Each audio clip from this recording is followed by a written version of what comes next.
सोचो, अगर दुनिया की सबसे मुबारक, सबसे पाक और सबसे महफूज शख्सियत रसूल अल्लाह सल्लल्लाहु अलैहि वसल्लम पर भी जादू कर दिया जाए, तो फिर हम और आप अल्लाह की हिफाजत के कितने ज्यादा मोहताज हैं। मदीना की एक रात, हर तरफ अजीब सी खामोशी थी।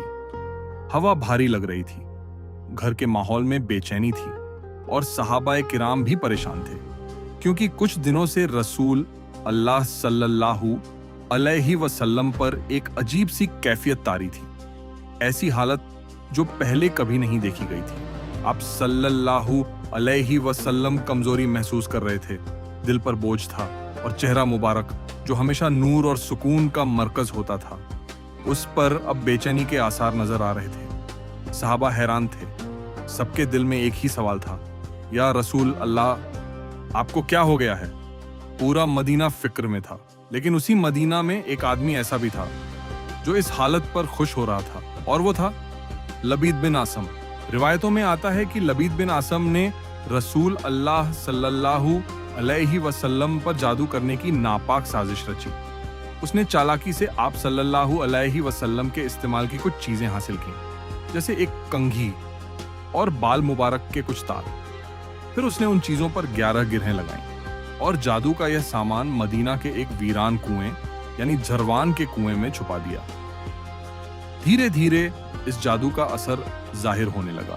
रसूल अल्लाह सल्लल्लाहु अलैहि वसल्लम की तबीयत पर असर हुआ। लेकिन याद रखो, अल्लाह अपने प्यारे नबी को कभी तन्हा नहीं छोड़ता। फिर एक रात जब आप सल्लल्लाहु अलैहि वसल्लम आराम फरमा रहे थे, अल्लाह ने 2 फरिश्ते भेजे। एक फरिश्ता सिरहाने बैठ गया और दूसरा पैरों की तरफ। फिर वो आपस में बात करने लगे। एक ने दूसरे से कहा, इस शख्स पर जादू किया गया है। दूसरे ने पूछा, किसने? जवाब मिला, लबीद बिन आसम ने। फिर पूछा गया, जादू का सामान कहाँ है? जवाब आया, जरवान के कुएं में। सुबह होते ही रसूल अल्लाह सल्लल्लाहु अलैहि वसल्लम ने अपने कुछ सहाबा को उस कुएं की तरफ भेजा। रिवायत में आता है कि हजरत अली रजी अल्लाहु अन्हु, हजरत जुबैर रजी अल्लाहु अन्हु और हजरत अम्मार रजी अल्लाहु अन्हु उस जगह पहुंचे। उन्होंने कुएं से जादू का सामान निकाला और देखा कि उसमें वाकई 11 गिरहें लगी हुई थीं। उसी वक्त हजरत जिब्रील अलैहिस्सलाम अल्लाह का पैगाम लेकर आए और अल्लाह ने नाजिल फरमाई 2 अजीम सूरतें, सूरह फलक और सूरह नास। जब इन सूरतों की तिलावत की गई तो हर आयत के साथ एक एक गिरह खुलती गई।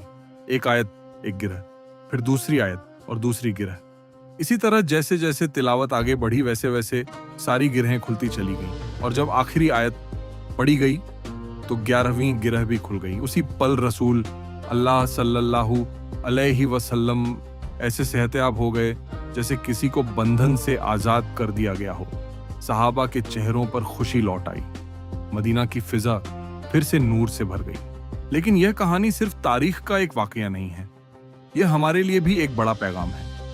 आज भी लोग दूसरों की कामयाबी से जलते हैं। किसी की नई नौकरी, किसी की नई गाड़ी, किसी की अच्छी पढ़ाई, किसी की खुशहाल जिंदगी, और दिलों में हसद पैदा हो जाता है। कभी नजर लगती है, कभी हसद होता है, और कभी इंसान बेचैनी, डर, डिप्रेशन और नेगेटिव सोच का शिकार हो जाता है। सूरह फलक हमें बाहरी शर से बचाती है, यानी मखलूक के शर से, अंधेरी रात के शर से, जादू के शर से और हसद करने वाले के शर से। जबकि सूरह नास हमें अंदरूनी शर से बचाती है, यानी शैतान के वसवसों से, दिल की बेचैनी से, डर से, शक से और नेगेटिव सोच से।